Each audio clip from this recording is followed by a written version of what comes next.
Hey, what's going on? Jason Rockman here in Toronto for Showman iHeart Radio, and I'm here with Kirk Hammett, legendary guitar player from Metallica and legendary nerd because we're catching up on some of that stuff. I want to get to that after when we start talking a little bit more, but I want to talk about the new album. Got the album, I was blown away. When the first single hit, I was just like, man. I mean, it's, people say, oh, they're going to mellow out with age. When I heard Hardwired, I was just like, man, it was like literally getting a Doc Martin to the teeth. All right. Did you guys set out to try to go forward first with something really, really heavy?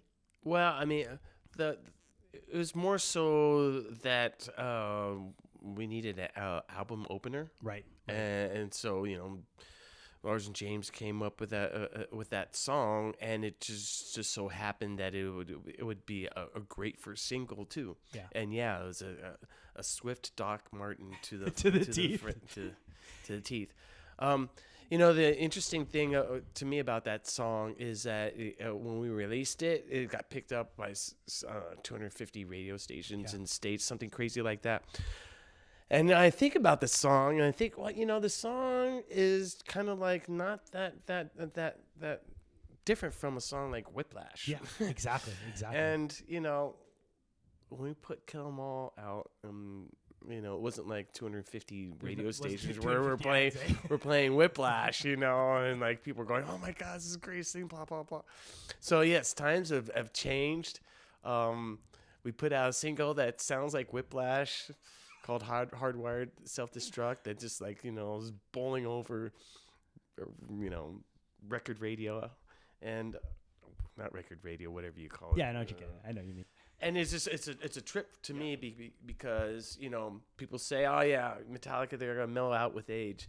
I don't know about you, man, but I just like, the older I get, the more just like uneasy I get. Yeah. It's just crazy. I don't see myself mellowing. No, I just I know exactly how you feel. It's just like, my brain, my mind, my thoughts, my emotions aren't mellowing at all. If anything, it's getting harder for me to relax. Yeah. And so this whole mellowing with old age, I haven't seen it yet.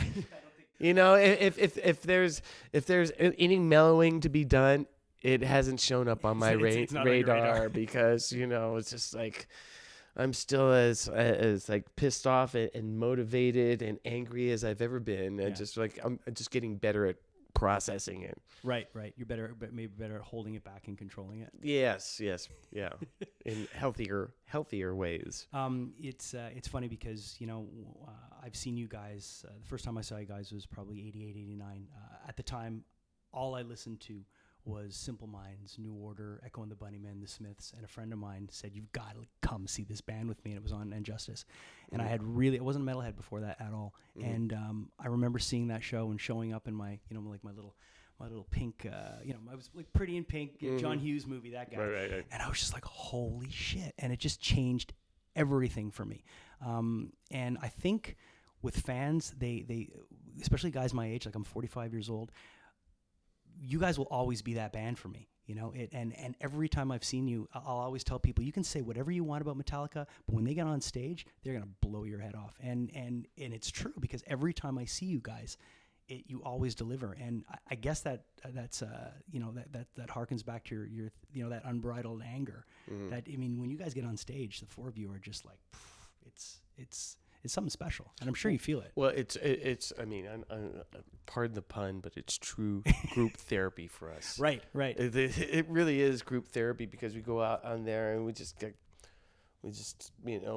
out all that shit on stage, get it out through the music, and after bashing it out for two and a half hours, all four of us feel so much better than before we walked out on stage.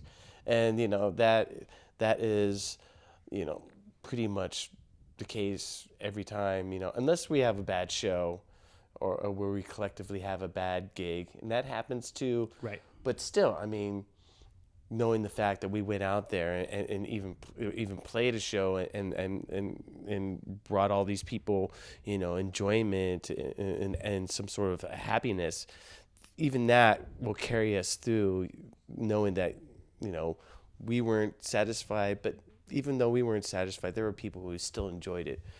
But I mean, having said all that, first and foremost, I think our biggest strength is as a live band. Yeah. I mean, there's other than our great songs, you know, after that is when we play those great songs, it's just like it brings them to a different level than just sitting down on a couch listening to them through your stereo. Yeah. When you guys added Robert, I personally was really, really happy because I got to spend a summer with him on Ozfest with my band when he was backing up Ozzy. Oh, nice. One of the nicest guys you'll ever meet. And when it comes to being a solid bass player, I mean, it was like a rebirth with you guys when Robert joined the band. A few years into it now, still a love fest? Well, yeah, absolutely. I mean, the great thing with Robert is that, you know, he's very, very open musically, and he has the chops to do, you know, whatever he wants to do. You know, I see Robert in much the same light as I see myself. You know, he's a very, very capable musician who's still chasing his influences, who's still very inspired by music, who loves challenges and loves playing other types of music and loves I love finding myself in like a challenging musical situation and thinking to myself, well, what can I do creatively that really adds to this situation and makes it something cool and different, you know? And like Rob has that same sort of attitude, and so him and I, we get along really well musically as well as personally, because, you know, he's a fellow surfer and he loves, you know, he loves adventure. We're both adventure chasers. I just picked up the reissue on vinyl of that first Infectious Grooves record. Yeah. So I mean, you know, it's listen back to that and you're like, man, that guy was pushing envelopes. I know that you're a massive horror geek. Mm-hmm. How much fun was it for you to put out that book and that whole project around your collection? Bro, that was just like the best thing for me. You know, I thought it would take me 3 or 4 months to get that book together. It actually ended up taking me 2 years. Right. It was like a Metallica album. Only because, you know, whenever I sit down and do something, I have the Metallica attitude, which is always do the best that you possibly can do in you know, in this given moment of time. And, you know, I poured over every single detail of that book. And once it came out, I was just like, yes. And, you know, as a result of me putting out that book, a lot of great things have come in its wake. A lot of collectors come to me and say, hey, I have this thing and I know that you are interested in. And I will most likely say, yes, you were correct. So basically it was an infomercial for you to get more stuff for your collection. Yeah, exactly. You know, put it out there. Hey, if any of you guys have any of this stuff in your attic, give me a call. I brought a picture to show you because if anybody would appreciate this, I met George Romero. Nice. And when I met him, I Creep Show. I had my Creep Show comic, and I wanted him to pose behind like the. I love it. So I thought you would like that. I love this. I love this. Thank you so much. You have to sign this for me. Oh, I'm not giving it to you. Oh, okay. It's my picture. Oh, I just wanted to show it to you. Oh, man. God, I thought you were giving it to me. But I just wanted to show you that. But you know what? Yeah, I have to say, George Romero is a very, very great guy. And he lives in Toronto sometimes. Oh, really? Does he? I think he's married to someone who's Canadian. He spends time in Toronto. Oh, wow. I mean, I'll give you the picture if you want, but you don't want a picture of it. We'll talk later. Okay. Yeah. But I know why I'm showing you that is because I get where you're coming from because I'm a massive, massive geek.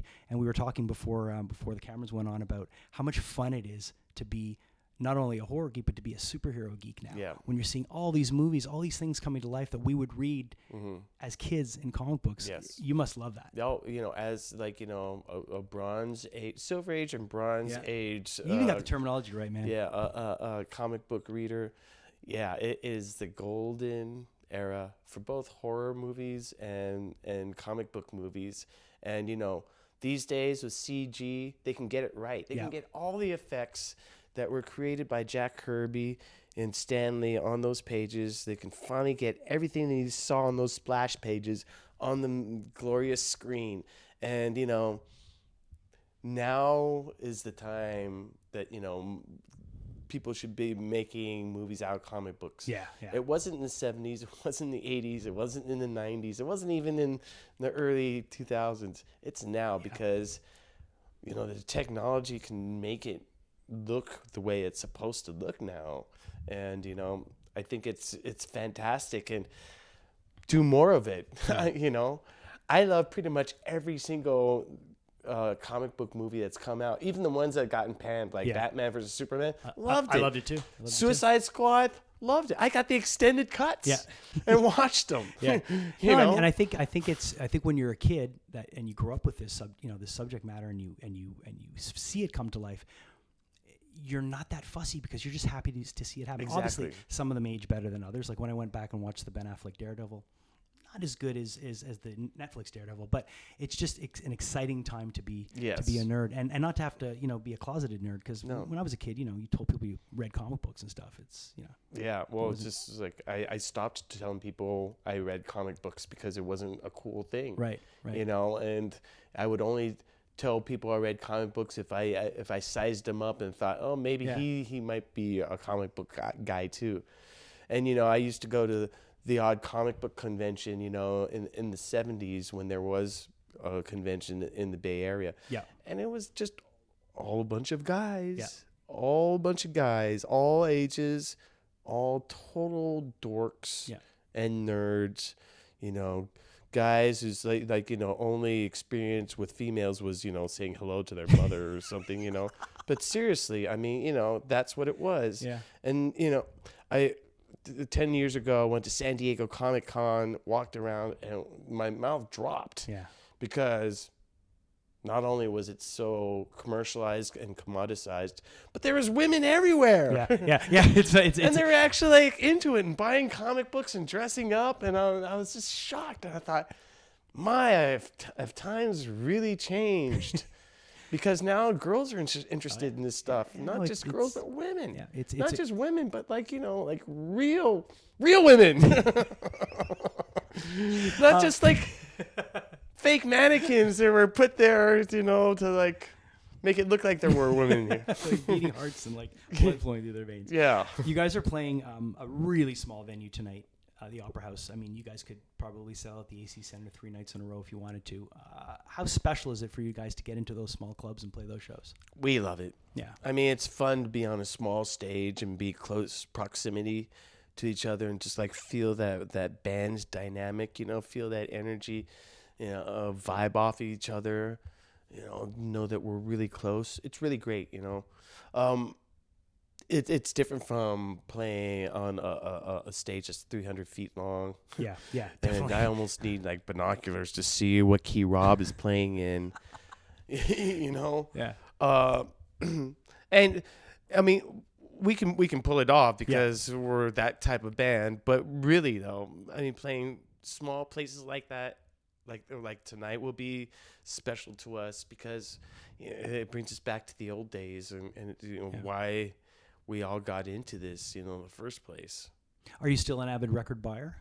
I buy records, yes. Okay. Yeah.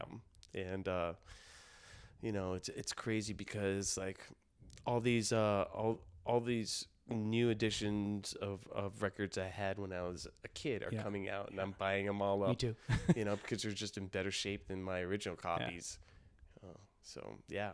It's cool. It's cool that vinyl is making a resurgence. Well, that's it. I mean, for me, vinyl is, being a guy who's also in a band and put out an album the summer of Napster, Mm-hmm. I know what's happened in the music industry in the last 16 years. So to see a resurgence of vinyl and to, have my 12-year-old son, who he's known how to flip records since he's 8. Oh, nice. Just so I would be able to sit on the couch and I would send him to do it. It's great to see his interest in putting a needle on a record. And there's something about that, to me, is just brought me back to loving music again. Because for a while it was just like this, it was like a commodity that could be bought and sold so easily. It was so remote. Yeah. It was just to feel like you weren't really doing anything. Yeah. With vinyl, you actually feel like you're a part of a process to listen to music. Yeah.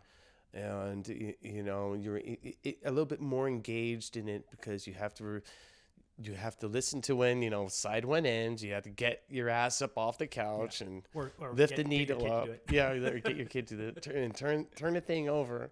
And for me, I mean, records have a special place and always will, because that's how I learned how to play guitar. Absolutely. Is like I would put a record on, I'd listen for the guitar solo, I'd try to learn it, and then I'd reach over and pick up the needle and just place it like a 1/4 inch, back, so I can listen to that guitar solo over and over and over again. And it was something I did for like the first 2 or 3 years that I started playing guitar. And I remember when I got a cassette player, I stopped doing that and I started hitting rewind, and then that rewind button became kind of like the thing that never went away. So I was hitting rewind on cassettes, hitting rewind on CDs, hitting rewind on my computer. Yeah, it's nice to sit through an album side. Yeah, It because really you is. don't have to hit that rewind button. You just walk over and just, Pick it up. yeah. Give me a band that you like that people will be really surprised that you like. I don't want to say a guilty pleasure, but a band. Let's see. I really like Damian Marley. Okay. Yeah, one of Bob Marley's sons. Yeah, He of put out an album called Welcome to Jamrock, Yeah. which is a fucking brilliant album. Reggae, ragamuffin, with trip hop sort of influences. And I think it's just really, really great. And, I listen to that a lot. And I'll tell you, one of my all-time favorite albums of all time is The Miseducation of Lauryn Hill. Incredible record. It's just like, and I'm not even a hip hop guy, I like gangster rap, because when it came out in the late 80s, it was the hardest thing out there. And I still love that period of rap, late 80s, early 90s. But I haven't really paid too much attention to it since. But The Miseducation of Lauryn Hill, to me, is one of the most brilliant albums ever. Yeah, and it's amazing that she's really never put anything out since. Yeah. And she still can go out anytime, put a show on sale the day of, and sell it out. Yeah. That tells you something. Yeah. I just want to ask you, if you were to have to go back and buy any piece of memorabilia when it was affordable, what would it be? Oh, man. Because I know you've got some pretty crazy stuff. Yeah. You've got some pretty, you have an insane collection. I have an insane But collection. is there one piece that if you could go back and get it, like I know for me, if you, people always ask me that question, I'll say, well, if I go back in a time machine, I would go back in a time machine and I would go get Action Comics #1 when it was on the stand. I would go get Amazing Fantasy 15 and I would just buy every copy, put them in my lights and head back. I would probably go back into the 50s and buy every single horror comic. Actually, I would buy 3 copies of every single, all the EC stuff, and all the, because for me, that was the best time for horror comics, was the time between 1949 to whenever the comic code came up, 53 or something. And horror comics were the most gruesome and violent and graphic and just scary, and it was great. It had the best covers. Future for you coming up? You guys have a lot of shows coming up. A lot of guitar playing in my future, yeah. A lot of guitar playing and a lot of surfing. Cool. That's awesome. Yeah. Thanks, man. All right, cheers. Cool. That was great. Thank you. Yeah, likewise, bro.